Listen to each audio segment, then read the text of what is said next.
Grabe naman. Ikaw din. Ikaw din walang isip. Kaya nga eh. Sabi mo lang kasi may tubig ka naman, di ba?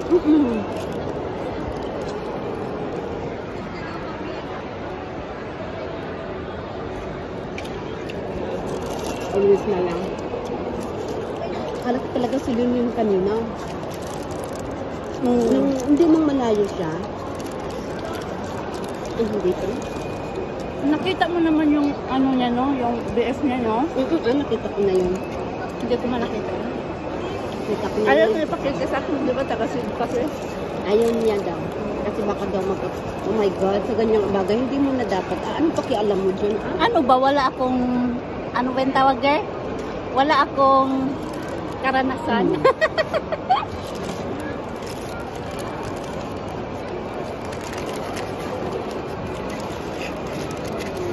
Nawa kaya ako dun sa babae. Umalis na ako, nag-move ng mga bed. Sanay siya there kasi nga nag-work siya, di ba? Saka lumaki kasi siya yung normal lang na buhay ba. Hindi siya na lumaki sa yaman.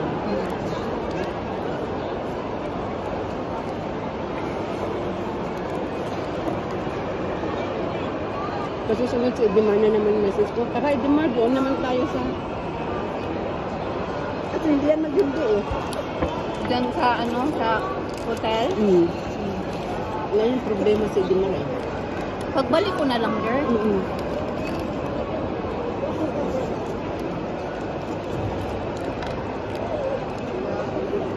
Si Margie, aalis ka naman, ikaw lang. Aalis din kami lang. Hindi ko na inano si Erlyn kasi nga yung day off niya kasi hindi ko kasi alam na aalis ang amo niya or at saka matagal na natin na plano to. Hindi ko naman siya ma-inform na ang plano natin ng ganito kasi alam ko naman na hindi siya flexible. I-reject niya eh. Ako kasi flexible ako. Minsan lang ako gamito ng amo ko. Kaya pera lang ang ano dahilan kung hindi makaalis.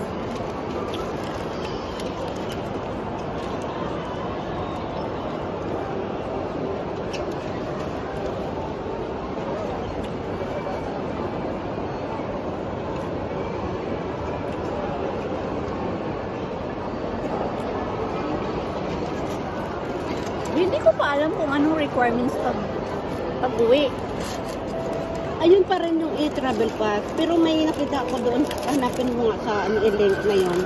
May napopost sila. Pero yung e-travel pass sa Google mo, sa email mo na makikita. Ang hirap na yun kasi dati scan mo lang. Ngayon i-search mo pa yun sa Google. Paano kung wala kang email, wala kang load tapos hindi masyado marunong yung tao ng open ng email? Kaya nga. Kaya dapat yung email mo active yun kasi doon daw isi-send yung mga... Sabi ko, pauwi na nga lang kami. Ang dami pang hassle. Kaya nga, isip ko, magtanong nga ako sa GC kung anong dadalhin pag-uwi, anong requirements.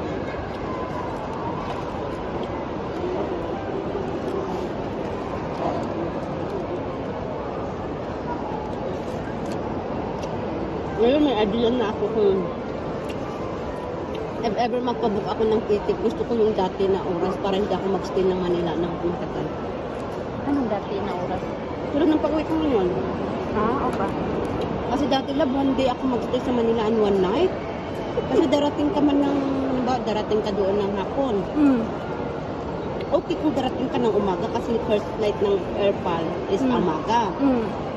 Bahala mag-wait ka na ng 3 oras, okay na yun. One day, one night? Grabe kaya nung dati ko uwi doon na, hindi, kaya ayaw ko na ng timing na yun. Ito ang maganda na timing pag uwi ko doon sa Pilipinas. Sinong nag-book niyan? Si Kurt? Oo, nung ngayon, si Kurt. Na-recall mo naman yun? Nagatitit naman. Pero, problema, pagbalik ko kasi hassle. Bakit? If ever man nauwi ako, yung pag-uwi ko, ayaw ko yung hinahabol yung oras ko pag dating sa airport. Kasi hinahabol kaya ang oras ko kasi nadili man ako ng Jensen kasi may time kasi na madili ang plane. Oo, dear. Instead na alas 10, umabot ng alauna. Tapos ang flight ko muna sa Doha papunta ng Manila, alas 5. Flight mo, hassle ka. Pagdating ko lang, nag-taxi ako papunta ng Terminal 3. Kasi habulin ko yung flight ko. Buti na lang, yung luggage ko naka-check-in na. Kumbaga diretso ka-check-in na, hindi ka na magpila-pila ba.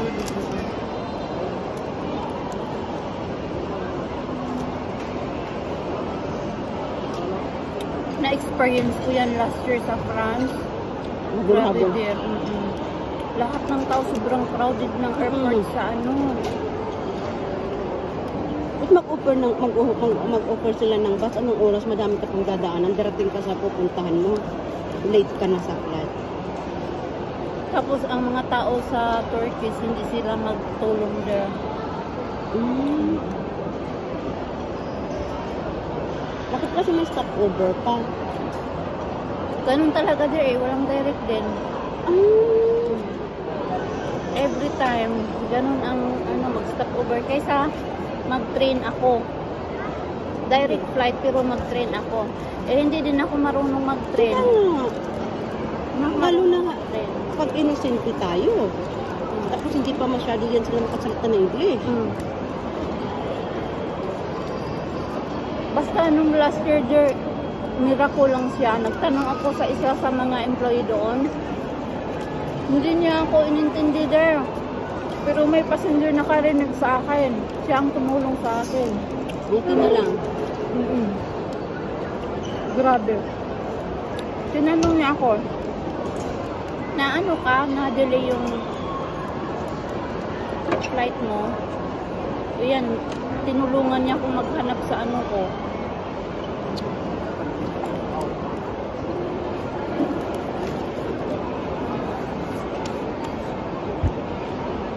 Nag-away pa kami kung alaga kong bunso sa tubig. Sabi niya, akin yan. Bakit sa kanya? Kasi may nakita siya na bottle na, may bottle siya nilagay doon sa may fridge. Nakita niya nung nagbitbit ako nito galing sa taas. That's mine, Imo. No! Sabi niya, yun ang sayo, ang iniisip na yung water bottle ko nasa kusina ba. Yun kasi ang ginagamit ko. Kasi ayaw ko yung pakap-kap, maya-maya ka nagbugas. No, that is no, din check niya. Imo daw, nakita niya. This is also for you. Sabi ko, thank you, enough na to sa akin.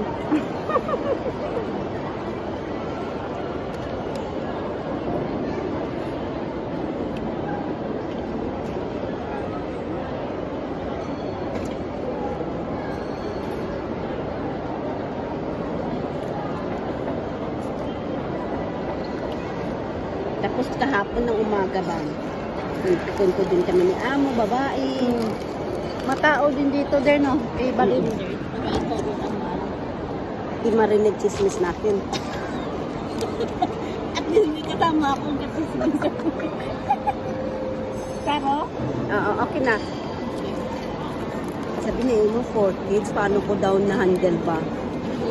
Parang napunta na kami sa buhay ng pamilya ba? Sabi ko, alam mo, Amo, thanks God talaga, miracle talaga sa akin. Alam mo kung bakit? Hindi ko naman sukat akalain na sa apo na takot naging sila. Kasi sabi ko, thankful lang ako kasi may nanay at tatay kasi ako eh. Sabi niya sa bahay, kasi alam mo, mostly nakikita ko ng mga katulad mo, 70% sa inyo, single mom ng mga Pinay. Tapos kung hindi man single mom, kahit together, problema. Sabi niya sa akin, sabi ko talaga, oo, talaga ako. Kasi lalo na sa panahon ngayon, ang hirap. Taas na? Mataas na, 9 minutes na. Patay na.